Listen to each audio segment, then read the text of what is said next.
2 दिनों से नरेंद्र मोदी गुजरात में चुनावी जंग लड़ रहे हैं। इस जंग के मैदान में अभी सिर्फ मोदी दिखाई दे रहे हैं। मोदी के विरोधी इस मैदान में दूर दूर तक नजर नहीं आ रहे हैं। गुजरात का पूरा मैदान मोदी के लिए साफ है। मोदी मोर्चे पर डटे हैं तो विरोधी घर बैठे हैं। कई लोग पूछते हैं कि नरेंद्र मोदी चुनाव क्यों जीत जाते हैं। इसका जवाब है मोदी मेहनत से जीतते हैं, रुकते नहीं हैं, थकते नहीं हैं, लगातार एक मशीन की तरह काम करते रहते हैं। दरअसल चुनाव में जो पहले दिन से मेहनत करता है, चुनाव से 3-4 महीने पहले रैलियां शुरू करने वाले नेता से पहले जीतते होंगे, लेकिन अब ऐसा नहीं है। अब तस्वीर बदल चुकी है। मोदी 24/7 मेहनत करते हैं। यूपी विजय के अगले दिन ही प्रधानमंत्री ने गुजरात पर अपना ध्यान केंद्रित कर दिया। ग्राउंड लेवल पर जाकर प्रधानमंत्री ने मोर्चा संभाल लिया। आप जानते हैं कल की तारीख में प्रधानमंत्री मोदी ने बूथ और पंचायत स्तर के लोगों को संबोधित किया। तैयारी वहां से शुरू हुई। खेल महाकुंभ में मोदी यूथ के साथ हैं। ये कनेक्ट खेलों से आगे तक जाता है। जब चुनाव आता है तो यही कनेक्ट मोदी की जीत का ग्राउंड भी तैयार कर देता है। कुरुक्षेत्र में आज सवाल यही कि क्या मोदी के विरोधी सिर्फ झुंड बनाकर मोदी से लड़ने का ख्वाब देख रहे हैं और क्या इसमें कामयाब होने की कोई भी संभावना है। और अब एक तस्वीर हम आपके सामने रख रहे हैं। ये तस्वीरें देखिए बहुत कुछ कहती हैं।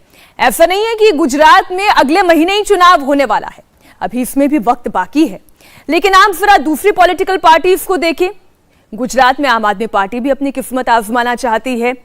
कांग्रेस पहले से ही दूसरे नंबर की पार्टी है, लेकिन कांग्रेस कहां है, आम आदमी पार्टी कहां है, बाकी दल कहां हैं और इस वक्त खुद प्रधानमंत्री नरेंद्र मोदी कहां खड़े होते हैं, आपको अंतर इसमें साफ दिखाई दे जाएगा। प्रधानमंत्री नरेंद्र मोदी को मिलने के लिए, उनसे बात करने के लिए, उनकी एक झलक पाने के लिए लोगों की भीड़ जुट जाती है और यही पब्लिक कनेक्ट प्रधानमंत्री नरेंद्र मोदी बना पाते हैं। तो इसके पीछे बहुत सी वजह है, लेकिन हम बात कर रहे हैं एक बड़ी लड़ाई की, एक बड़े चेहरे की। 2024 की लड़ाई कैसी होगी देखिए। क्या राहुल गांधी प्रधानमंत्री के सामने विकल्प होंगे या फिर ममता बनर्जी, जिन्होंने पश्चिम बंगाल में प्रधानमंत्री नरेंद्र मोदी, अमित शाह, तमाम बड़े नेताओं को हार का स्वाद चखाया, या अरविंद केजरीवाल, जिन्होंने दिल्ली के बाद पंजाब में प्रचंड बहुमत की सरकार बनाई, वो एक बड़ा चेहरा बनेंगे, या अखिलेश यादव झुंड बनाकर मोदी से क्या लड़ेगा विपक्ष, एक बहुत महत्वपूर्ण सवाल। ममता बनर्जी ने गठबंधन का एक बार फिर से राग छेड़ा है, लेकिन यह कोई नई बात नहीं है। इससे पहले भी गठबंधन की बातें होती रही, लेकिन हुआ क्या? मोदी से लड़ने वाला लीडर कौन होगा? हम चेहरे की बात कर रहे थे, कई चेहरे हमने आपके सामने रखे। नेता के नाम पर आखिर विपक्ष बिखर क्यों जाता है? सबके अपने अपने एम्बिशन है, अपनी अपनी आकांक्षाएं हैं, महत्वाकांक्षाएं हैं। तो सवाल यही कि प्रधानमंत्री नरेंद्र मोदी के सामने अब बड़ा चेहरा कौन होगा? आप गौर से देखिए इस तस्वीर को। फ्रंट में प्रधानमंत्री नरेंद्र मोदी दिखाई देते हैं। मोदी की बाईं तरफ गुजरात के सीएम भूपेंद्र पटेल दिखाई देते हैं। दाईं तरफ गुजरात बीजेपी के अध्यक्ष CR पाटिल नजर आते हैं। एक को सीएम, दूसरे को पार्टी का स्टेट प्रेसिडेंट बनाने वाले भी मोदी ही हैं। और इस एक तस्वीर से मोदी का मैसेज लाउड एंड क्लियर है। 2022 में गुजरात भी जीतेंगे, क्योंकि पहली तस्वीर आप देख रहे हैं ना, यूपी में मोदी और योगी फैक्टर चला है। योगी पे कंधे पर मोदी जी का हाथ और जीत साफ।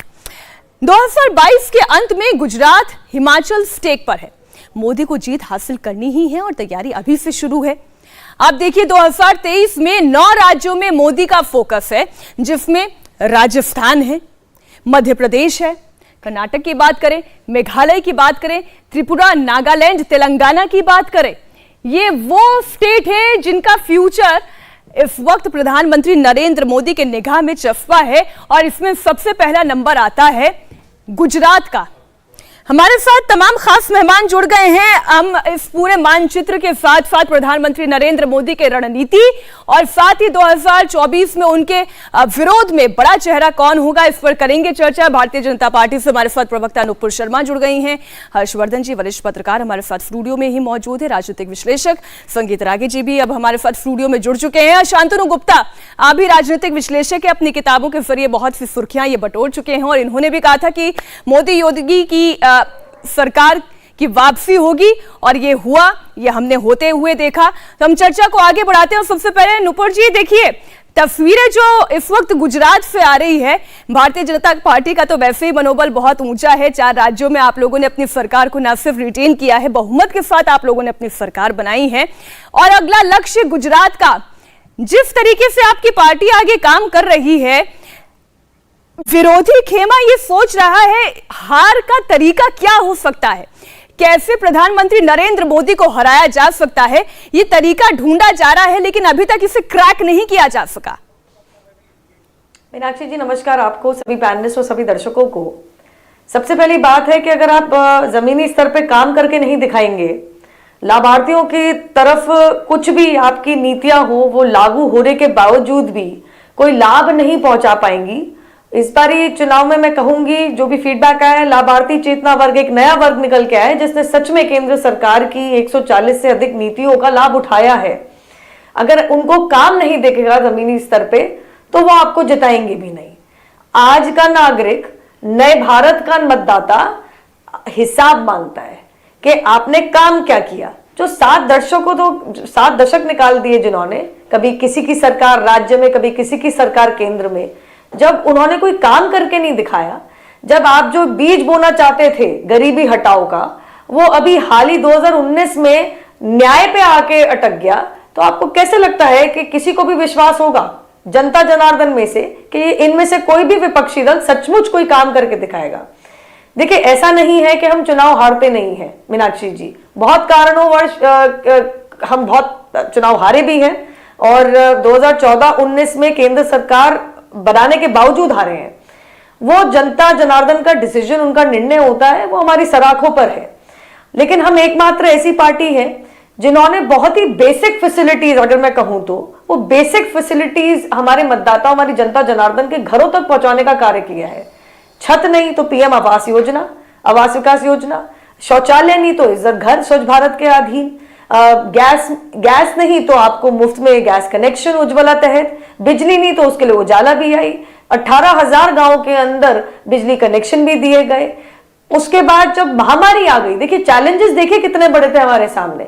महामारी के बावजूद 100 साल पहले आखिरी महामारी थी, 100 साल बाद आज कोई ऐसा जीवित इंसान नहीं जिसने कभी महामारी फर्स्ट हैंड एक्सपीरियंस करी हो। किसी को पता नहीं, डॉक्टरों को, नर्सों को, मेडिकल एक्सपर्ट्स को इसे जूझना कैसे और जीतना कैसे।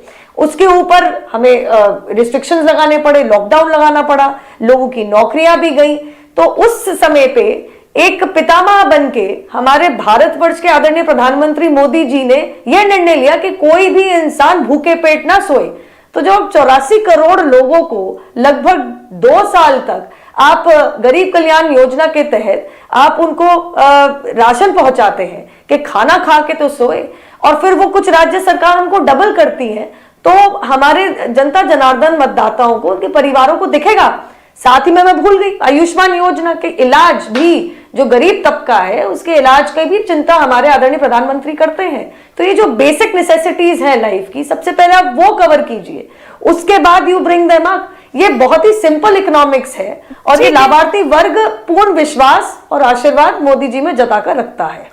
ठीक है, मैं चर्चा में एक बार फिर आगे संगीत रागी जी आपका भी इस पर विचार जानना चाहती हूँ, क्योंकि ऐसा नहीं है कि केवल प्रधानमंत्री नरेंद्र मोदी की विकास पॉलिटिक्स ही है, कमजोर विपक्ष भी एक बहुत बड़ा कारण होता है किसी की लगातार जीतते रहने का। लेकिन उससे पहले ये तस्वीरें हम आपके सामने रख रहे हैं। प्रधानमंत्री नरेंद्र मोदी का ये पूरा काफिला आप गलियों से निकलते हुए देख रहे हैं, अहमदाबाद की सड़कों से निकलते हुए देख रहे हैं, और कुल 17 ऐसे पॉइंट तैयार किए गए हैं जहां पर भव्य स्वागत की तैयारी की गई है।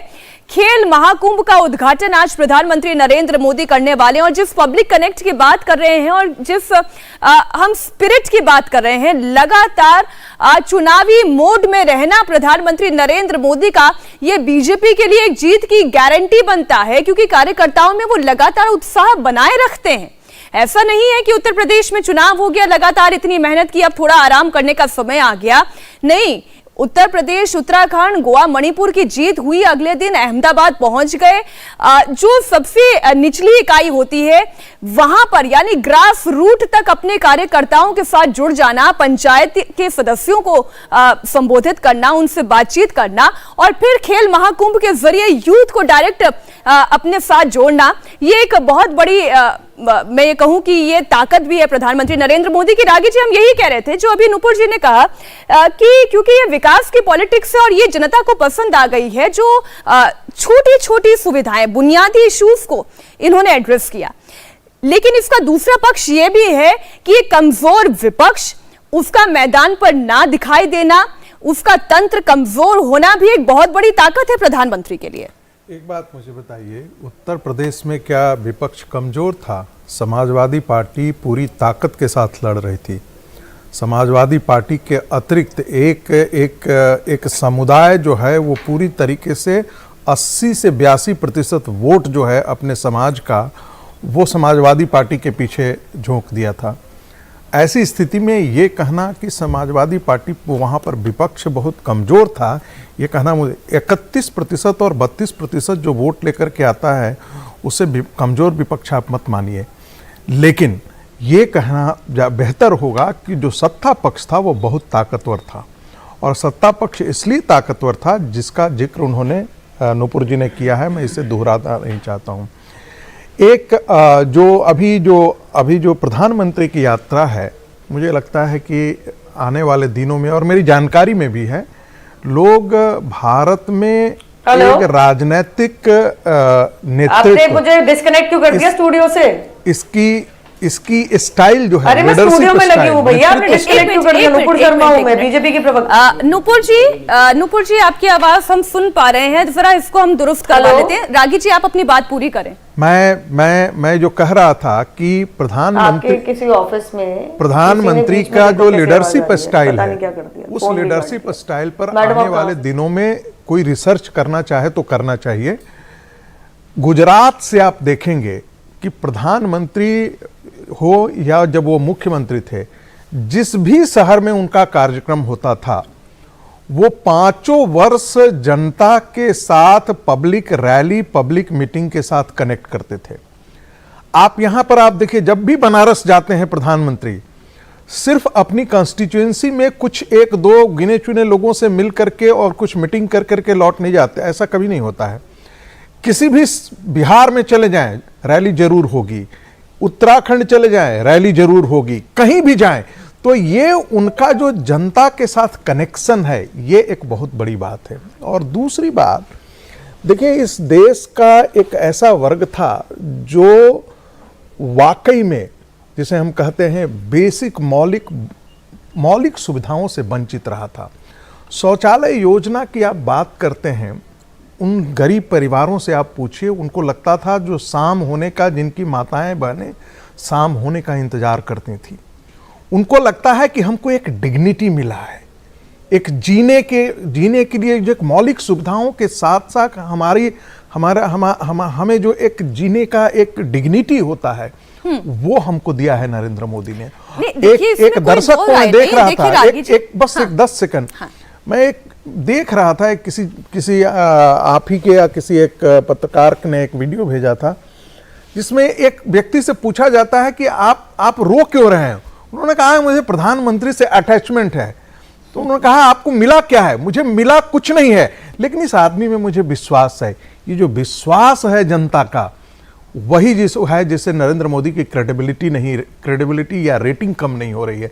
यही वो है, वो जो विजय का मंत्र है। इसी का दूसरा पहलू अगर हम देखें, जो आप रागी जी कह रहे हैं ना, विश्वास, कई लोग इसे अंधविश्वास की श्रेणी में भी खड़ा कर देते हैं। देखिए, उनके जिनका विमर्श करना है, जिनको भारतीय जनता पार्टी से या इसकी आइडियोलॉजी से जो हमेशा खार खाए हुए रहते हैं, आप उनकी बात छोड़ दीजिए, उनको डिस्काउंट कर दीजिए। वो चाहे आप कुछ भी करेंगे, वो इस प्रकार का वो बात करेंगे। वो भी है जो इस विश्वास को अंधविश्वास की कैटेगरी में डालकर देखता है। लेकिन चलिए, मैं उस तरफ चर्चा को नहीं ले जाना चाहती। ये तस्वीरें भी हम लगातार दिखा रहे हैं हर्षिल। लेकिन देखिए, हम ये कहते हैं कि जब प्रधानमंत्री नरेंद्र मोदी की पॉलिटिक्स की बात होती है तो वो इंक्लूसिव पॉलिटिक्स की बात करते हैं। अभी थोड़ी देर पहले आपने कहा कि जातियों का रीअलाइनमेंट हुआ है, लेकिन ये जो धर्म की बेड़ियां हैं वो अभी तक नहीं टूटी हैं। दूसरी बात, जब हम प्रधानमंत्री नरेंद्र मोदी के विरोध में खड़े हुए उन चेहरों को देखते हैं जिन्होंने वाकई में उनकी इतनी ट्रिमेंडस पॉपुलैरिटी के बावजूद अपने अपने क्षेत्रों में जीत हासिल की है, तो हम उसे इग्नोर भी नहीं कर सकते। आप ममता बनर्जी को देख लें, 2 बार उन्होंने हराया। आप दक्षिण में जाएं, स्टालिन को देखें, उन्होंने हराया। आप पी विजयन को देखें या हम बीजू जनता दल को देखें, तो ये कुछ ऐसे नेता हैं, आम आदमी पार्टी की बात कर ले, अरविंद केजरीवाल की बात कर ले, तो हराने वाले नेता हैं, इसी देश में मौजूद हैं, लेकिन इसके बावजूद वो ताकत संगठित नहीं हो पा रही है। इसलिए शायद प्रधानमंत्री के विरोध में कोई एक चेहरा उभर कर खड़ा नहीं हो पा रहा है। मैं पहले तस्वीरों को एक बार इलैबोरेट कर दूं। प्रधानमंत्री नरेंद्र मोदी को आप देख रहे हैं अपनी कार से बाहर निकलकर, वो तमाम लोग जो उनके स्वागत के लिए, सत्कार के लिए, उनके अभिवादन के लिए यहाँ पर मौजूद हैं, उनसे मुखातिब होते हुए, हाथ हिलाकर अभिवादन करते हुए। निर्णय हमारे साथ ग्राउंड जीरो से ही मौजूद है। निर्णय,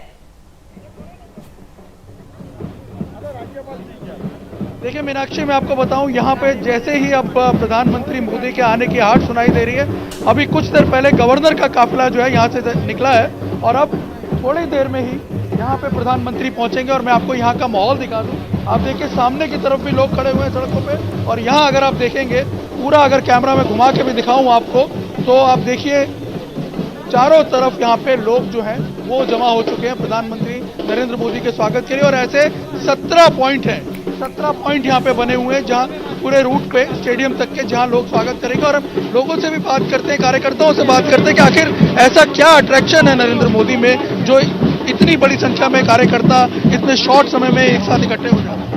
ये 2 घंटे पहले पता चला सभी कार्यकर्ताओं को मोदी साहब इस रूट से जा रहे हैं, तो जिस तरह से पार्टी की सूचना आई, जिस तरह से पार्टी के कार्यकर्ता सभी बूथ से जुटे हुए होते हैं, इसलिए सभी बूथों पे से इकट्ठा होके सभी विधानसभा के सभी लोगों को एक एक जगह पे खड़े हो गए और जगह से वहां से नरेंद्र भाई का निकलना है, एक उनकी जगह झांकी देखने के लिए सभी कार्यकर्ता और पब्लिक से डिमांड होने के बाद यहाँ पे खड़े हुए हैं। मीनाक्षी, यहाँ पे आपने एक बात नोटिस की, कल हमने देखा था जब रोड शो किया नरेंद्र मोदी ने, तो एक नए अवतार में वो दिखे थे, केसरी रंग की टोपी कमल का फूल लगा करके उन्होंने पहनी हुई थी। और आप देख सकते हैं कि अब वो केसरी रंग की टोपी जो है वो कार्यकर्ताओं के सिर पे भी आ गई। और मैं आपको बता दूं, ये एक नई पहचान बनेगी यहाँ पे, और इसके पीछे भी एक संकेत है। तो आप देखिए कि कैसे नरेंद्र मोदी के एक एक जेस्चर को अडॉप्ट किया जाता है उनके फॉलोअर्स द्वारा, उनके कार्यकर्ताओं द्वारा। और शायद यही अट्रैक्शन है, यही कनेक्ट है जो इतना स्ट्रॉन्ग बॉन्ड जो है वो क्रिएट करता है उनके बीच में और आम जनता ये बात आपने बिल्कुल ठीक कहा कि 2 घंटे के अंदर अंदर अगर इतनी भीड़ जुट जाती है तो ये पब्लिक कनेक्ट ही एक कारण है। और जिसका टोपी का आपने जिक्र किया, मैं आपसे जानना ही चाह रही थी कि इस टोपी का कनेक्शन क्या है, क्योंकि कल हमने देखा था प्रधानमंत्री नरेंद्र मोदी एक नए अवतार में नजर आए। बीते कुछ दिनों से हम देख रहे हैं कि वो इस तरीके की टोपी पहन रहे हैं, रंग भगवा, कमल के फूल का निशान, और अब वो टोपी लोगों के सिरों पर भी नजर आ रही है। तो इसमें कोई दो राय नहीं है, पब्लिक कनेक्ट है जो उनके एक, अगर हमें कहें ट्रेंड सेटर वो है, उनका ट्रेंड बाकी जनता फॉलो करने लग जाते हैं, उनके समर्थक फॉलो करने लग जाते हैं। तो वो तस्वीरों में भी दिखाई दे रहा है। हर्षित, जो मेरा सवाल था और अब की ये तस्वीरें और ट्रेंड सेटर के तौर पर भी प्रधानमंत्री नरेंद्र मोदी, देखिए प्रधानमंत्री नरेंद्र मोदी ट्रेंड सेटर हैं। प्रधानमंत्री नरेंद्र मोदी ट्रेंड सेट नहीं भी करते हैं तो कई बार कहा जाता है ना कि जो सक्सेसफुल लोग होते हैं वो कोई अलग काम नहीं करते हैं, लेकिन जो काम है वो अलग तरीके से करते हैं। अब ऐसा तो है नहीं कि भारतीय राजनीति में किसी नेता को ये नहीं पता था कि भाई लोग गरीब हैं, उनको स्कीम्स के जरिए लाभ पहुंचाया जा सकता है।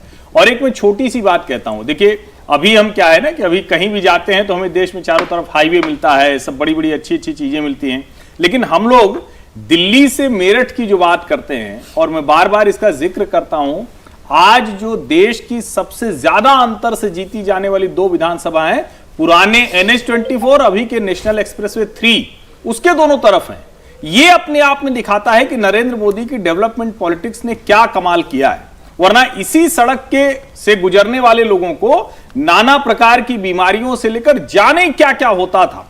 और ये दिखाता है कि नरेंद्र मोदी जब 2014 में आए, 15 में ऐलान किया और आज उस रास्ते का इस्तेमाल हो रहा है। ये अपने आप में बहुत बड़ी चीज है और लोगों को लगता है कि हाँ, उनका जीवन स्तर बदल रहा है, कि कम से कम जो न्यूनतम लाइफस्टाइल की चीजें हैं वो उनको मिलनी चाहिए। और गुजरात में उसको बहुत करीब से देखा, इसलिए उसका भरोसा दिखता है लोगों का जितनी बार वो जाते हैं वहां।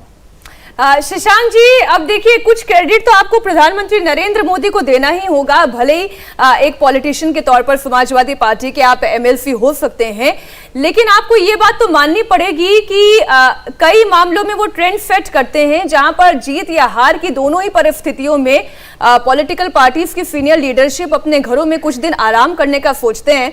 प्रधानमंत्री नरेंद्र मोदी गुजरात की सड़कों पर निकल जाते हैं, चुनाव प्रचार करते हैं, या चुनाव प्रचार से पहले का एक उनका ट्रेंड है पब्लिक कनेक्ट बनाने का, वो एक जमीन अपने फिर से तैयार करते हैं। नहीं तो आपका सवाल मोदी साहब के ट्रेंड पर है, या जो आपने मूल बहस रखी थी कि विपक्षी एकता आप दोनों मुद्दों पर खुले दिल से चर्चा के लिए आपका स्वागत है। तो मेरा तो पहला तो ऑब्जेक्शन, आपके जो शब्दों के चयन देखिए बड़े मायने रखते हैं। अच्छा। और उनमें जो शब्दों का चयन होता है वो कभी कभी आप उसको अट्रैक्टिव बनाने के लिए भले इस्तेमाल कर ले, लेकिन आपने विपक्षियों के जो झुंड शब्द की इस्तेमाल किया है, ये किसी भी तरीके से सिविलाइज्ड लैंग्वेज नहीं कहलाएगी। झुंड जो है वो आदमियों के लिए इस्तेमाल नहीं होता। फ्लॉक जो भी है, इसको जो भी शब्द आप दे लेंगे। चलिए आप कुनबा समझ लीजिए, विपक्षी दलों का कुनबा। हाँ, कुनबा नहीं, कुनबा भी नहीं, कुनबा तो एक दूसरे कनेक्ट जो लोग होते हैं। चलिए आप मूल विषय पर आए, आपको लगता है कि आज की तारीख में प्रधानमंत्री नरेंद्र मोदी को चुनौती देने के लिए राष्ट्रीय फलक पर कोई चेहरा है? देखिए, ये कोई बहस हिंदुस्तान में टीना इफेक्ट बहुत पुरानी बहस का विषय रहा है। इंदिरा जी के समय भी चलता था कि there is no alternative. TINA effect पे बहुत बात हुई है, अटल जी के भी टाइम पे चला था, और शाइनिंग इंडिया भी हमने आपने देखा हुआ इतिहास में दर्ज है। मनमोहन सिंह जैसे नॉन इंटेराइटी लोग जो बिल्कुल वो भी 10-10 साल सरकार चलाते हैं। तो ये हर आदमी का एक कनेक्शन होता है। मैं अपनी बातचीत की शुरुआत इसीलिए कह रहा हूं कि आप खुद मीडिया में रहते हुए आप मानते हो कि एक जिम्मेदार विपक्ष को होना चाहिए, तो मुझे लगता है कि विपक्ष के लिए भी शब्दों के चयन पर भी आपका एक बेहतर होना चाहिए था। पहला तो मैंने ऑब्जेक्शन अपना झुंड शब्द पे आपको बता दिया, और दूसरी चीज जहां तक है कि शशांक जी, मैं लौटूंगी आपके पास। जरा इन तस्वीरों को एक बार हम फिर से दर्शकों को बयां करते चले। आप ये देख रहे हैं अहमदाबाद से सीधी तस्वीरें, जहां पर खूब भीड़ दिखाई दे रही है, और ये भीड़ अपने आप में बताने के लिए काफी है कि प्रधानमंत्री नरेंद्र मोदी को ऊर्जा भी कहां से मिलती है। नुपुर, अब देखिए, अब कार्यकर्ताओं को उनसे ऊर्जा मिलती है और उन्हें कार्यकर्ताओं से ऊर्जा मिलती है। मुझे लगता है ये दो तरफा है। मीनाक्षी जी, पहले तो माफी चाहूंगी, कुछ टेक्निकल ग्लिच थी आपके स्टूडियो में, इसलिए मेरा फोन डिस्कनेक्ट हो गया था। दूसरा मैं कहना चाहूंगी कि देखिए, चॉइस इज योर्स। आज 140 करोड़ देशवासियों का भारतवर्ष, नया भारत, ये मांगता है कि सच में विकास हो और दिखे विकास होता हुआ। अभी मेरठ एक्सप्रेसवे की बात करी, सब जानते हैं कि दिल्ली से मेरठ आज की तारीख में 40-45 मिनट का हो गया, अगर दिल्ली में ट्रैफिक जाम ना मिले तो। अब शहर में होते हैं 45 मिनट के अंदर। तो ये मांगता है, या फिर वही झूठे वायदे कि यह कर देंगे वो कर देंगे, लेकिन असलियत में बजट सत्र में कोई नेतागण, परिवारवादी नेतागण बैंकॉक में छुट्टी बना रहा होता है। 2017 के चुनाव याद होंगे मीनाक्षी जी, तो वही नेतागण कहीं ना कहीं मूवी देख रहा होता है, कहीं महंगे 5 सितारा रेस्टोरेंट के अंदर खाना खा रहा होता है, 2022 में आइसक्रीम संडे खा रहा होता है। सिर्फ चुनावी माहौल में, एक और विपक्षी दल की बात कर लूं, चुनाव के दौरान ही दिखता है, बाकी सालों, बाकी महीनों कहीं ना कहीं छुट्टी, अपनी आराम की जिंदगी जीता मिलता है। देखिए, छलावा अब जनता जनार्दन के साथ चलता नहीं है। लेकिन मैं इतना जरूर कहूंगी, क्योंकि शब्दों के चयन पे बात आई तो मुझे ध्यान आया, मेरे हिसाब से समाजवादी पार्टी के प्रवक्ता थे ये। देखिए, रस्सी जल गई, बल नहीं गया। हमारे को ये सिखाया गया है कि ये जनता का अपार विश्वास है, ये सिर्फ मतदान नहीं है, जनता का अपार विश्वास है।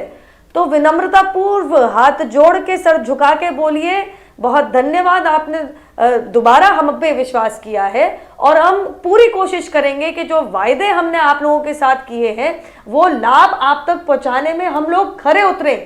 लेकिन यहाँ पे तो शब्दों के चयन से मुझे याद आया, एक अन्य चैनल पे एक महिला सफाई प्रवक्ता थी, उनको मैंने इतना क्या याद दिलाया कि जब उत्तर प्रदेश में बलात्कार होते थे, बुलंदशहर याद होगा सबको, तो महिला प्रवक्ता से और महिला पत्रकार से उस समय के मुख्यमंत्री अखिलेश यादव पूछते तुम क्यों घबरा रही हो, तुम्हारे साथ थोड़ी ना हुआ।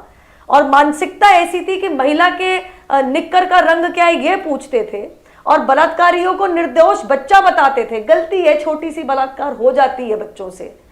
ये मैंने बात उजागर क्या कर दी, तो महिला प्रवक्ता समाजवादी पार्टी की कहती है अनसिविलाइज्ड। अनसिविलाइज्ड तो आपकी हरकतें थी। क्या ये सच्चाई नहीं है कि लॉ एंड ऑर्डर, कानूनी प्रशासन किस तरीके से कंट्रोल हुआ था? जब 2017 में एंटी रोमियो स्क्वाड आया था, मीनाक्षी जी आपको अच्छी तरीके से याद होगा, एक हाइप मैन्युफैक्चर की जा रही थी कि मंचलों के ऊपर इतनी कड़ी कार्रवाई क्यों करी जा रही है। आप लोग डिसाइड कर लो, या तो मंचल और बलात्कारियों को सड़कों पे खुला छोड़ दें, देखिए हर तरीके के सवालों का जवाब सबसे खूबसूरत तरीके से जनता लोकतंत्र में ईवीएम का बटन दबाकर देती है, और लोकतंत्र ने अपना जवाब दे दिया है। बहरहाल तस्वीरें एक बार हम फिर आपको अहमदाबाद के दिखा दें, और हमारे साथ निर्णय भी जुड़े हुए हैं। आगे का कार्यक्रम एक बार पूरा विस्तार से बता दें। निर्णय, कितनी देर में प्रधानमंत्री नरेंद्र मोदी इस खेल महाकुंभ का उद्घाटन करने वाले हैं?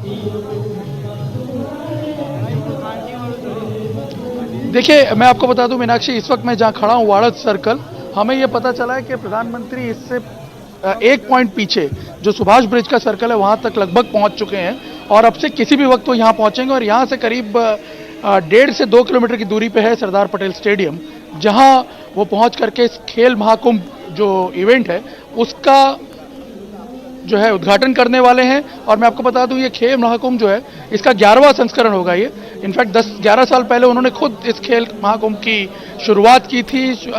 उसका जो मकसद था वो था लोकल टैलेंट ढूंढना, उसे नर्चर करना, उसे उस लेवल तक पहुंचाना कि वो ओलंपिक खेल सके।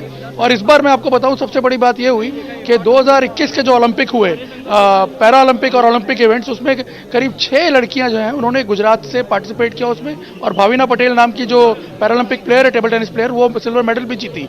और अब आप देखिए कि 2036 में अहमदाबाद तैयारी कर रहा है ओलंपिक में अपनी दावेदारी करने की।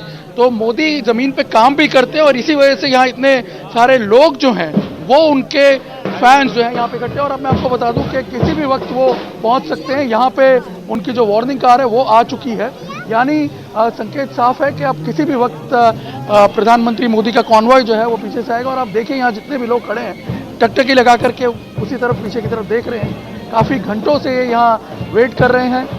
एकदम शॉर्ट नोटिस पे जैसे ही पता चला लोग यहाँ इस पॉइंट पे आकर के इकट्ठे हो गए। और ऐसे ही सिर्फ ये एक पॉइंट नहीं है, कुल 17 पॉइंट हैं अहमदाबाद में इस तरह के, जिस रास्ते से ये गुजरने वाला है उनका कॉन्वॉय, वहाँ वो खड़े हुए हैं। हालांकि उन्हें ये नहीं पता है कि प्रधानमंत्री अच्छा, निर्णय मुझे एक बात बताइए, हालांकि इनविंसिबल जैसे कुछ शब्दों से मैं परहेज करना चाहती हूँ, लेकिन फिर भी गुजरात की पॉलिटिक्स को देखते हुए ये जहन में आता है, ये कैसे संभव होता है कि एक सरकार जो है वो लगातार रिपीट पे रिपीट करती जाए, विकास का मॉडल गुजरात का जो है पूरे देश में आगे बढ़ाया गया, और उसी मॉडल को फिर बाकी प्रदेशों के लिए भी एक मिसाल के तौर पर रखा गया कि भारत को भी गुजरात मॉडल के तर्ज पर आगे बढ़ाया जाएगा, इस तरीके की बात कही गई। तो प्रधानमंत्री नरेंद्र मोदी के पास ऐसी कौन सी जादू की छड़ी है, या कौन सी एक ऐसी चाबी है जिसका वो इस्तेमाल करते हैं और गुजरात की सत्ता से बीजेपी हट नहीं पा रही है, या उसे हटाया नहीं जा सका है? देखिए, मैं आपको एक चीज़ यहाँ बताना चाहता हूँ कि नरेंद्र मोदी के बारे में हमने देखा, मैंने करीब 13 साल उन्हें मुख्यमंत्री के तौर पे काम करते हुए देखा, प्रधानमंत्री के तौर पे भी काम करते हुए देख रहा हूँ। मैंने देखा है कि वो बहुत प्रॉपर प्लानिंग के साथ चलते हैं और मेटिकुलसली उसे एग्जीक्यूट करते हैं, और ये इंश्योर करते हैं कि तुरंत उसके उन टाइम बाउंड रिजल्ट्स मिले, और उसका इम्पैक्ट हमने देखा। और खास तौर पे जो लोगों से जुड़ी हुई सुविधाएं, जैसे स्वास्थ्य की सुविधा, मैंने देखा है कि अपने कार्यकाल में उन्होंने स्वास्थ्य की सुविधा पे सबसे ज्यादा फोकस किया और ये इंश्योर किया कि लोगों को उसका लाभ टाइमली मिले। देखिए, सबसे बड़ी बात है कि टाइमली मिले। और यहाँ पे अभी देखिए मीनाक्षी, यही वजह है कि माहौल भी देखिए कैसे चार्ज हो रहा है। उनके आने के समय में आप देखिए उनका कॉन्वॉय जो है यहाँ पहुँच चुका है, और प्रधानमंत्री मोदी हालांकि ओपन जीप में नहीं है, लेकिन आप देखिए प्रधानमंत्री मोदी हाथ वेव करते हुए यहाँ से निकल रहे हैं, और लोग जो हैं उन पर फूलों की वर्षा कर रहे हैं। यहाँ पे आप देखिए उनकी टीम जो है वो आगे चल रही है, और प्रधानमंत्री देखिए गाड़ी के अंदर से ही हाथ हिलाते हुए, और कार जो है उन्होंने अपनी एकदम स्लो कर दी। और आप देखिए यहाँ पे वो लोगों का अभिवादन स्वीकार करते हुए आगे बढ़ रहे हैं। हालांकि लोग उन्हें खुले में नहीं देख पा रहे हैं, जैसे कि कल उन्हें यह अवसर प्राप्त हुआ था या आज सुबह प्राप्त हुआ था, लेकिन आप देख सकते हैं कि यहाँ उनकी एक झलक पाने के लिए भी लोग, आप देखिए किस तरह से एक तरह से आप देख सकते हैं कि कितने जुनून में है और उन्माद में है उनको देखने के लिए। यहाँ पे आप देख सकते हैं उनका कॉन्वॉय जो है ये पास होता हुआ, उन्हें खेल महाकुंभ के इस इवेंट में पहुंचना भी है, इसीलिए हो सकता है वो ज़्यादा टाइम यहाँ नहीं बिता पाएंगे। हालांकि वो रुके नहीं है, बहुत स्लो हो गई थी गाड़ी उनकी, लोग इतने से भी खुश हैं। मैं आपको बता दूं कि एटलीस्ट एक बार उनकी एक झलक उन्हें देखने को मिल गई। यहाँ बताइए, प्रधानमंत्री नरेंद्र मोदी हालांकि रुके नहीं, आप देख पाए उनको? नरेंद्र मोदी जी को देखे एकदम सही से देखा, उन्होंने हाथ भी ऊंचा करे रिसीव किया और बोला मैं कॉर्पोरेट नरेंद्र भाई के लिए जो सब कुछ छोड़ के यहाँ आ जाते हो, खाना पीना बीमार पड़ना भी भूल जाते हैं, ऐसा है उनकी ऐसी लोकप्रियता है। मैं अपने दोनों बच्चों को भी छोड़ के मोदी जी को देखने के लिए आई हूँ। मैं भी उनको स्माइल करते हुए देखा, बात भी करते देखा। जय मोदी। मीनाक्षी, मैं आपको बता दूं कुछ शोर बहुत है, मैं खुद भी ज्यादा सुन नहीं पा रहा हूँ, लेकिन आप देखिए कि सिर्फ एक झलक देख करके लोग कितना खुश हो जाते हैं। अच्छा, मैं निर्णय आपके पास लौटूंगी, लेकिन मतलब कमाल के रिएक्शंस हैं। कोई कह रहा है कि अपना सारा काम छोड़ छाड़ कर वो आ गए। अब देखिए, इतनी दूर से प्रधानमंत्री जी सभी को देखते हुए मुस्कुरा रहे होंगे, लेकिन इसके बावजूद वहां पर खड़ा हुआ हर व्यक्ति ये सोचता है कि उनको देखकर उन्होंने हाथ हिलाया है, उनको देखकर उन्होंने अपने चेहरे पर मुस्कुराहट बिखेरी है। ये गजब का एक पब्लिक कनेक्ट है। अब ये वो कैसे कर पाते हैं, ये तो प्रधानमंत्री मोदी बताएंगे। लेकिन शांतनु हमारे साथ जुड़े हुए, एक छोटा सा रिएक्शन शांतनु मैं इसी पर आपसे चाहती हूँ। अब देखिए, वहां खड़ा खड़ा कोई व्यक्ति ये कह दे कि मुझे ही देखकर उन्होंने मुस्कुराया या मुझे ही देखकर उन्होंने हाँ अभिवादन मेरा स्वीकार किया, ये कमाल की बात है। अभी जैसे थोड़ी देर पहले रागी जी कह रहे थे कि एक व्यक्ति खड़ा खड़ा रोने लगा, वही कहने लगा कि मैं बस भावुक हूं, प्रधानमंत्री मोदी पर मेरा ये विश्वास है। ये कैसे होता है? देखिए, प्रधानमंत्री एक दिन का प्रोडक्ट नहीं है, वो एक सालों की मेहनत का, चाहे जो उनकी संघ की ट्रेनिंग हुई है, जो उनकी संगठन में ट्रेनिंग हुई है, वो 13 साल मुख्यमंत्री रहे, 7 साल प्रधानमंत्री रहे, वो उसका सबका एक नतीजा है। तो जो उन्होंने विश्वास दिखाया है पब्लिक लाइफ में, मेरे ख्याल से वही विश्वास से लोग थाली बजाने लगते हैं, दिया जलाने लगते हैं। मैं अभी यूएस के टूर में था मीनाक्षी, और मुझे पता लगा वहां पे लॉकडाउन लगाना मुश्किल हो गया। यहाँ पे क्या था, प्रधानमंत्री आते हैं, 15 मिनट बोलते हैं और पूरा देश घरों में बैठ जाता है, पुलिस की कोई खासी जरूरत नहीं पड़ती है। तो ये प्रधानमंत्री का विश्वास है कि इस व्यक्ति ने जो निर्णय लिया होगा उसमें मनसा तो ठीक ही है। तो वो निर्णय ठीक हुआ नहीं हुआ, उसका परिणाम ठीक हुआ, वो बात की बात है, लेकिन ये जो उनका पर्सनल विश्वास है, जिसको हम सोशल कैपिटल कहते हैं, जिसको हम कॉन्फिडेंस की कैपिटल कहते हैं, ये कमाई है उन्होंने अपने 20 साल के तो राजनीतिक करियर में, उसके पहले जो संगठन में रहे हैं वो तो। और मैं पता करता हूं भाजपा के लोगों से कि वो हर प्रदेश में कभी चुनाव प्रभारी, कभी संगठन मंत्री, कुछ ना कुछ रह चुके हैं, तो उनके देश की पूरी जानकारी है और जनता की, क्योंकि वो जिस परिवेश से आए हैं, उन्हें हर तरह के तबके के लाइफस्टाइल के, जीवन के कठिनाइयों के बारे में पता है। और मेरे ख्याल से जब वो हाथ हिलाते हैं तो जनता अपने आप ही कनेक्ट कर लेती है कि ये कोई एसी गाड़ी में तो बैठे हैं, लेकिन ये वहां का व्यक्ति नहीं, इसने हर तरह का जीवन देखा है, तो ये हमसे कनेक्ट कर पा रहा है, तो लोग अपने आप जोड़ लेते हैं वो उनसे अपने आप को। और यही मेरे ख्याल से हम लोगों का मतलब हम लोगों के लिए अच्छा लक भी है, अच्छा भाग्य भी कि हमारे देश के प्रधानमंत्री हैं सब। निर्णय के पास एक बार मैं दोबारा लौटती हूँ। निर्णय, अब आप लोगों से ही उनका रिएक्शन लीजिए, उनसे समझिए कि क्यों वो इतना खुश हो जाते हैं प्रधानमंत्री को देखकर। अब देखिए, वो देश के प्रधानमंत्री हो गए, गुजरात के मुख्यमंत्री नहीं है, लेकिन इसके बावजूद भी इतना भावुक हो जाना। एक महिला मैंने अभी सुना, वो ये कहने लगी कि मैं अपने दोनों बच्चों को घर पर छोड़कर आई हूँ क्योंकि मुझे सिर्फ प्रधानमंत्री को देखना है। जी बिल्कुल, देखिए इसकी सबसे बड़ी वजह मीनाक्षी है कि लोगों का विश्वास उनमें ज़बरदस्त है। जिस तरह से उन्होंने डिलीवर किया है, उसको देखते हुए लोग उनकी हर बात को एक तरह से महसूस कर पाते हैं कि इसमें सच्चाई है और ये होकर दिखेगा। शायद इसी वजह से लोग उन पर बहुत ज़्यादा ट्रस्ट करते हैं, शायद इसी वजह से लोग उनके प्रति, एक मैंने देखा है कि कई जगह पे हमने नोटिस किया है, दीवानगी का भाव दिखता है। आप ये बताइए कि ऐसी क्या खास बात है नरेंद्र मोदी में जो इतना अफेक्शनेट करते हैं? नरेंद्र मोदी जी में वो नेतृत्व है जो हम जैसे युवाओं को सिखाता है, एनर्जीवान रहो हमेशा। वो भी हमेशा कितने घंटे काम करते हैं, सुबह 4 बजे उठते हैं, फिर भी उनके मुंह पे स्माइली देखने को मिलती है और पूरे देश को पता है कि नरेंद्र मोदी कितने एनर्जी है। कैसे लोग अपना काम धाम छोड़ के सब यहाँ पे घंटों से इंतजार कर रहे हैं? उनको देख के एकदम एनर्जी आ जाती है और दौड़ने का मन होता है, और देश की जो उन्होंने काम किया है बोलने लायक नहीं है। देश के लिए नरेंद्र मोदी सही है और उनके लिए ही देश चल रहा है अभी हाल में, और उनके लिए 6-6 घंटे 7-7 घंटे लोग खड़े रहते हैं भूख प्यास बिना भी, और सब मोदी जी को आशीर्वाद देते हैं। गुजरात आते हैं तब हमको ऐसा लगता है कि कोई त्यौहार आया है। जब मोदी जी गुजरात आते हैं तो हमको ऐसा लगता है कि कोई त्यौहार आया है, तो हम उतना उत्साह हो जाते हैं पूरा युवा ग्रुप कि मोदी जी आए, उनका स्वागत में चले जाते हैं हम।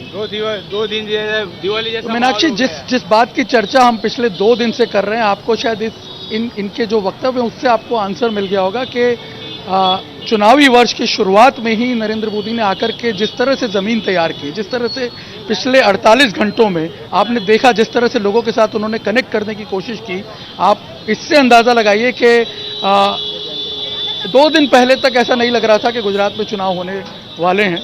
अभी करीब 10 महीने का समय बाकी है, लेकिन अब आप देखिए कि इस वक्त ऐसा माहौल यहाँ पे क्रिएट कर दिया कि यदि आज चुनाव की घोषणा हो ऐसा लग रहा है जाए कि अगले महीने ही इलेक्शन होने वाला है, और यही प्रधानमंत्री मोदी करते हैं। हर्षी, मैं इसी का जिक्र कर रही थी। आप कहने को गुजरात में कांग्रेस भी है, कहने को गुजरात में आम आदमी पार्टी भी है, अन्य दल भी हैं। अब वो लोग उतने एक्टिव नहीं है, नहीं, प्रधानमंत्री मोदी इतने एक्टिव हो जाते हैं, लगता है कल अगले महीने ही चुनाव होने वाला है, पहला मत पड़ने वाला है। देखिए, यही सबसे बड़ी यूएसपी इधर है और उधर सबसे बड़ा संकट यही है। यहाँ छुट्टी जैसी चीज नहीं होती है, या पता नहीं है, हो सकता है मोदी जी को ये इस तरह की चीजें राजनीति में 24/7 काम करना यही छुट्टी लगता हो, और दूसरी तरफ छुट्टी चाहिए ही चाहिए। छुट्टी के बिना कैसे आप चुनाव में लड़ सकते हैं? तो मुझे लगता है ये बेसिक डिफरेंस है। और जब आप इंतजार करते हैं कि कोई आपके लिए प्रोग्राम तैयार करेगा, कोई एक इवेंट होगा, वहां जाएंगे, और दूसरा कोई है जिसके जाने से इवेंट बन जाता है, जिसके जाने से प्रोग्राम तैयार हो जाता है, क्या गुजरात की यूनिट को यह दबाव नहीं रहेगा कि हमारा प्रधानमंत्री, हमारा नेता इस तरह से है तो इतना काम तो करके दिखाना ही पड़ेगा? अब क्या कांग्रेस की यूनिट पर राहुल गांधी का या प्रियंका गांधी का या किसी और का इस तरह का दबाव है क्या? ये जो प्रेशर काम करता है वो कई बार आपको समय से, जिसको कहते हैं फैसले लेने के लिए तैयार करता है, कई बार समय से वो काम करने की बात कर देता है जो समय से आगे का होता है, और दूसरे लोग उसमें पीछे छूट जाते हैं। ये विपक्षियों की बड़ी समस्या है, जिसका लाभ सीधे तौर पर भारतीय जनता पार्टी को मिल जाता है। मैं इसी कमजोरी की बात रागी जी कर रही थी। जब मैंने शुरुआत में आपको बोला था ना, विपक्ष की कमजोरी ये है कि वो पार्ट टाइम पॉलिटिक्स कर रही है, और पार्ट टाइम पॉलिटिक्स प्रधानमंत्री नरेंद्र मोदी के विपक्ष में करके फिर वो एक्सपेक्ट करेंगे कि वो जीत हासिल करेंगे, ये मुमकिन नहीं होगा। अब देखिए, नामुमकिन मैं फिर कहती हूँ, कोई impossible itself I am possible, लेकिन उसे पॉसिबल बनाने के लिए भी फिर उतनी मेहनत करनी पड़ेगी। एक बार मैं इन तस्वीरों को बयां कर दूं, फिर मैं आपके पास आती हूं।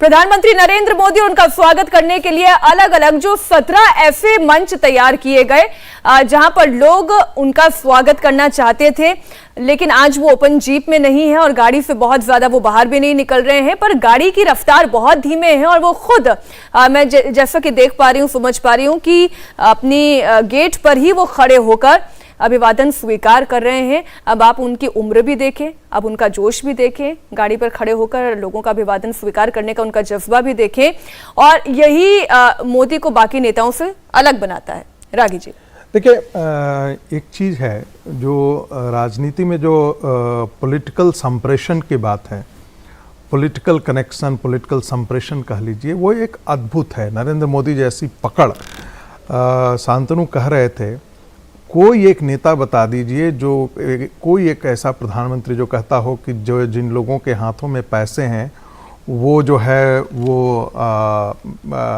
सिलेंडर छोड़ दें, गरीबों के लिए छोड़ दें, और पता लगे कि करोड़ों लोग जो हैं वो सिलेंडर का परित्याग कर देते हैं, गरीब जनता के लिए परित्याग कर देते हैं। ये जो कनेक्ट है वो बहुत बिरले देखा जाता है, खास करके आज की राजनीति में। ये तभी होता है जब आपके पास, आपके पीछे कोई नैतिक ताकत हो। दूसरी बात मैं कहना चाहता हूँ, जो जिसका जिक्र चल रहा था, उसे मैं दूसरे 7 साल में यदि आप देखेंगे कि जितने राजनैतिक मुहावरे नरेंद्र मोदी ने दिया है, मुझे लगता है कि भारत की राजनीति में किसी भी प्रधानमंत्री या किसी नेता ने वो राजनीतिक मुहावरे नहीं दिए हैं। बेटी बचाओ अभियान हो, सबका साथ सबका विकास हो, ऐसे तमाम आप देखिए, आप उनको नारों के तौर पर मत देखिए, वह एक राजनीतिक विचार है और उस राजनीतिक विचार को वो नीतियों में परिणत करते हैं और फिर नीतियों का उसको कार्यान्वयन में ढालते हैं और फिर ये इंश्योर करते हैं कि मैं आपको एक छोटा सा वाक्य बता रहा हूँ। मुझे किसी एक नीति आयोग के ही एक व्यक्ति ने बताया इस चीज़ को कि जब अंडर डेवलप्ड डिस्ट्रिक्ट्स की बात कर रहे थे तो लोग उन्होंने स्लाइड्स दिखा रहे थे और उन्होंने कहा ये बैकवर्ड डिस्ट्रिक्ट्स हैं। तो प्रधानमंत्री ने कहा जरा सा पीछे से स्लाइड जरा दिखाइए, तो उन्होंने कहा नहीं ये क्या बैकवर्ड डिस्ट्रिक्ट्स हैं, इसका नाम एस्पिरेशनल डिस्ट्रिक्ट्स रखिए। तो ये जो विचार है, ये नयापन है, ये ग्लास आधा खाली और आधा भरा का फर्क, बॉक्स थिंकिंग। ये देखिए, आप किसी नेता का आप उनका इमेज असैसिनेशन करने की आप तमाम कोशिश किया है, कई मीडिया संस्थानों ने भी किया है, कई पत्रकारों की एक बहुत लॉबी है, उन लोगों ने किया है जो उनको दूसरे रंगों में ढालते हैं। लेकिन जरा आप देखिए कि ऐसे राजनीतिक विचार क्या किसी नेता ने या किसी प्रधानमंत्री ने इस प्रकार का दिया है क्या? इतने बड़े भारत के अंदर मैन्युफैक्चरिंग सेक्टर आप देखिए, स्टार्टअप, नए सिरे से भारत को आर्थिक तौर पे खड़ा करने का जो व्याकरण है नरेंद्र मोदी का, ये अद्भुत है। इसका असर आप 10 साल बाद देखेंगे। उसकी नींव जो इन्होंने खड़ी की है, यदि ये नींव आजाद भारत में पहले कर दिया होता तो आज भारत पता नहीं कहां से कहां हुआ होता। लेकिन एक बात है नुपुर जी, जो कई बार आलोचनाओं में कही जाती है, वो मैं आज आपके सामने रखती हूं। और आप भी जानती हैं कि कोरोना काल में देखिए, एक महामारी का एक ऐसा समय था जो पूरे देश ने देखा, पूरी दुनिया ने देखा। हर बड़े से बड़े देश की अर्थव्यवस्था बेपटरी होते होते बच गई, कुछ की हो गई। ऐसी परिस्थिति में आलोचना ये होती रही कि प्रधानमंत्री नरेंद्र मोदी ने उस वक्त भी रोजगार को लेकर, लोगों के घर में डायरेक्ट बेनिफिट को लेकर शायद उतने कदम नहीं उठाए जितने उठाना चाहिए था। भारतीय जनता पार्टी इसे काउंटर कैसे करती है? क्योंकि विपक्ष ये कहता है कि महंगाई भी रही, बेरोजगारी भी रही, इसके बावजूद एजुकेशन लॉस भी रहा। एजुकेशन लॉस को लेकर भी वो एक जो है सवाल खड़े करते हैं। इस बीच प्रधानमंत्री नरेंद्र मोदी भी पहुंच गए। एक छोटा सा रिएक्शन मैं नुपुर इस पर आपका चाहती हूँ। देखिए मीनाक्षी जी, साफ सी बात तो ये है कि काफी हद तक कहा जाता था कि भारतीय नागरिकों की जो मेमोरी होती है ना, वो शॉर्ट होती है। मैं नहीं समझती अब ये केस है। जब कांग्रेस सरकार में थी 2012-13 के अंदर, इनफैक्ट 12 में खासकर, आपको पता है विश्व में, देश में छोड़िए, कोई महामारी नाम की चीज नहीं थी। महामारी, पैंडेमिक, लोगों ने कहीं ना कहीं सुना था, लेकिन इन्फ्लेशन मतलब महंगाई की दर 2 डिजिट, डबल डिजिट से ऊपर थी, 10% से अधिक थी देश के अंदर। प्याज जैसी चीज 100-130 रुपए किलो आती थी 2013 के अंदर। तो अच्छी भली भांति जानती है हमारी देश की जनता कि महंगाई क्या होता है। आपने बेरोजगारी की बात करी, सब छोड़िए, उत्तर प्रदेश के आंकड़े बताती हूँ, हमारे नहीं है, CMI की है। जब अखिलेश यादव की सरकार थी, कोई महामारी नहीं थी, तो बेरोजगारी की दर 17.5% थी। लेकिन वही महामारी के बावजूद योगी सरकार के अधीन बेरोजगारी की दर गिर के 4% पे गिर गई थी। तो ये 13.5% महामारी के बावजूद बेरोजगारी गिरना अब क्यों? अभी रागी जी ने मैन्युफैक्चरिंग की बात कही। कितने लोग भारत में PPE किट क्या होता है जानते थे? सेकेंड लार्जेस्ट मैन्युफैक्चरिंग है भारतवर्ष से, अब एक्सपोर्ट भी करते हैं अब हम PPE किट। कितने लोग जानते थे भैया कि मोबाइल मैन्युफैक्चरिंग नंबर 2 पे मोदी जी की सरकार के अधीन हुई है। Bharat is the second largest manufacturing country of mobile phone, smartphones. तो ये आंकड़े अपने आप नहीं बन जाता PPE किट और मोबाइल फोन। उनको बनाने के लिए, उनको असेंबल करने के लिए लेबर लगती है भाई। तो ये चाहे वो खुद रोजगार ढूंढ रहे हो, चाहे वो नौकरी पेशा हो, लोगों को रोजगार मिल रहा है। और इसलिए अर्थव्यवस्था, चाहे अगर आप वो केवल कृषि क्षेत्र में देख लें, तो महामारी के बावजूद 3 से 4% कृषि क्षेत्र में क्यों ग्रोथ हो रही थी।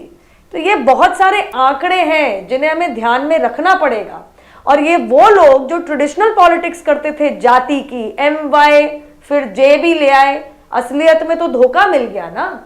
आज जात, धर्म और तमाम वर्गों को पार करते हुए। आपने बिल्कुल ठीक कहा कि भारतीय जनता की लोग भले ये कहें कि मेमोरी शॉर्ट होती है या उतनी बड़ी नहीं होती है, लेकिन अगर वाकई में ये आंकड़े लोगों के जहन में रह गए और तभी ईवीएम का बटन दबा 4 राज्यों में आपकी सरकार बन गई और आज गुजरात में प्रधानमंत्री नरेंद्र मोदी का ये मेगा शो हम देख रहे हैं। और अब जो ये तस्वीर आप देख रहे हैं खेल महाकुंभ गुजरात का 2022 और यहाँ पर जनता का जन सैलाब आप देख रहे हैं। चारों तरफ चमकती हुई रोशनी के बीच में प्रधानमंत्री नरेंद्र मोदी और उत्साह किसी युवा से कम नजर नहीं आता। ये प्रधानमंत्री नरेंद्र मोदी उत्साह से लबरेज। और मैंने जैसा कि थोड़ी देर पहले नुपुर से भी पूछा था ये और आप लोगों से भी चर्चा में जिक्र किया था, ये टू वे मुझे लगता है ये काम करता है। वो जितना लोगों को देखकर उत्साहवान होते हैं, ऊर्जा हासिल करते हैं, उनको इस तरीके से ऊर्जा में देखकर जितने कार्यकर्ता हैं, जितने उनके प्रशंसक हैं और समर्थक, प्रशंसक कब समर्थक बन जाता है इसका भी अंदाजा नहीं लगता, उस भीड़ को देखकर भी अंदाजा लग रहा है। प्रधानमंत्री नरेंद्र मोदी इस मंच पर नजर आ रहे हैं और जबरदस्त तैयारी इस कार्यक्रम की गई है। एक छोटी छोटी टिप्पणी के लिए मैं आप दोनों के पास आ रही हूँ। रागी जी पहले हम लोग अभी हर्षवर्धन जी और हम बात कर रहे थे, आप उनके कदमों की चाल देखिए, तब आपको पता लगेगा कि एक नवयुवक भी इस रफ्तार और चीते वाली जो फुर्ती है उस रफ्तार से वो अपने आप। एक डायलॉग याद आ गया फिल्म का, चीते की चाल बाज की नजर है। नहीं, लेकिन एक चीज जानिए, मोदी के चुनाव जीतने पर संदेह नहीं करते। हाँ, मोदी के चुनाव जीतने पर संदेह नहीं करते। नहीं, देखिए होता क्या है, ये सबके साथ होता है। यदि आपके सामने दर्शक नहीं हो, यदि हमारे सामने, मैं प्रोफेसर हूँ, यदि मेरे सामने स्टूडेंट हूँ, तो हमें पढ़ाने का आनंद खत्म हो जाता है।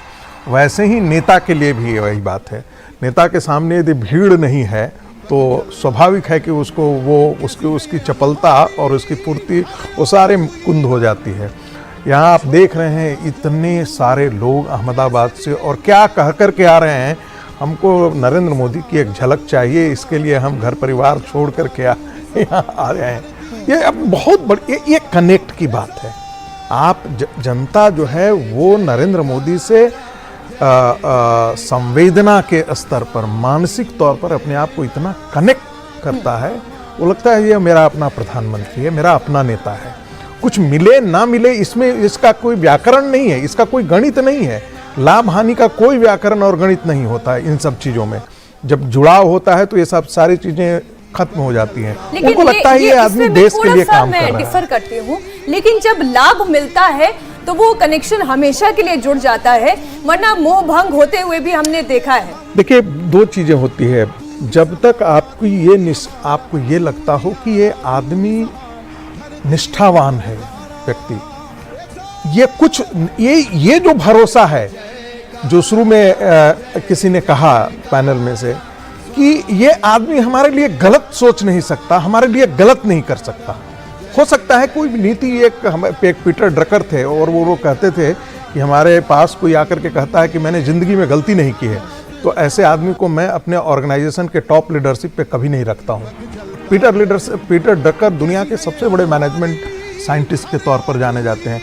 यानी कि जो टॉप पर रहेगा वो तो इनोवेशन करेगा, वो तो आउट ऑफ बॉक्स सोचेगा, वो तो आउट ऑफ बॉक्स काम करने की चेष्टा करेगा, वो तो इनोवेटिव होगा। और जब कोई इनोवेटिव होगा तो उससे हो सकती है गलतियां भी हो, लेकिन उसकी निष्ठा अच्छी होनी चाहिए। मुझे लगता है प्रधानमंत्री का ही जिक्र किया, उन्होंने ही ये बात कही थी कि एक विश्वास है उनको लेकर। शांतनु जी, जो विश्वास है वो लोगों के चेहरे पर, उनके बयानों में, और आज इस वक्त जो तस्वीर हम खेल महाकुंभ की देख रहे हैं, इस भीड़ में भी दिखाई दे रही है। और गजब की ऊर्जा प्रधानमंत्री नरेंद्र मोदी में, ये ऊर्जा बिल्कुल ऐसी है जैसे कोई युवा मंच पर तेज कदमों से आगे बढ़ता हुआ चला जा रहा हो। शांतनु जी। मीनाक्षी जी, मैं क्योंकि बाहर काफी समय काम किया है, देश के बाहर, और अभी मैं टूर करके आया यूएस का। जब मैं विदेश के लोगों से बात करता हूं तो वो एक मिस करते हैं ऐसा लीडर जिसके कहने से चीजें हो जाए। इसलिए नहीं क्योंकि लॉ एंड ऑर्डर है, इसलिए नहीं क्योंकि पुलिस है, इसलिए नहीं क्योंकि कोर्ट ने कहा है। एक लीडर ने कह दिया और फॉलो। हम ऐसा मेरे ख्याल से लाल बहादुर शास्त्री के समय सुनते थे कि भाई हमारे पास अनाज कम है, आप एक समय का खाना न खाइए। तो वो जो कनेक्ट है मेरे ख्याल से वो हमें बहुत सालों बाद, बहुत दशकों बाद दिखा है, और इसीलिए भीड़ दिखती है। ये जमाई हुई भीड़ नहीं है। मतलब मैं कई बार नरेंद्र मोदी की रैली अटेंड करने गया हूं उत्तर प्रदेश में, और आप 2 घंटे पहले देखें, जहां पे भी रैली होती है पूरे शहर से वहां पे लोग चलते हुए आ रहे होते, 2-2, 3-3 घंटे आपको जमावड़ा दिखता है।